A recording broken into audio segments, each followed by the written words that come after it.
10, 20, 30 वर्षानंतर सपोज आज तुमच्याजवळ 1 करोड रुपये आहेत, त्याची व्हॅल्यू किती होईल? तुमच्याजवळ कितीही असोत, त्या प्रमाणात कमी जास्त करू शकता.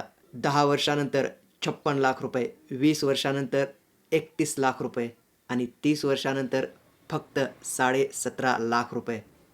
हे असं कसं काय? 6% महागाई दरवर्षी वाढणारी. मग आता चिंता नको, आपलं यूट्यूब चॅनल आहेच असे सर्व प्रॉब्लेम सॉल्व्ह करण्यासाठी.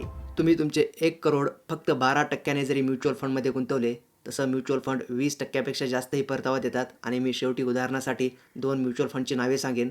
पण फक्त 12% जरी तुम्हाला परतावा मिळाला, तरी 10 वर्षानंतर, 20 वर्षानंतर आणि 30 वर्षानंतर एवढे पैसे होतात. शॉर्ट आवडला असेल तर लाईक करा आणि सर्वांना फॉरवर्ड करा, कारण महागाईचा फटका सर्वांनाच बसणार आहे. आणि चॅनलला सबस्क्राईब करा अशाच पैशांबद्दल आयडियांसाठी. कधी कुठली आयडिया कामी येईल माहिती नाही.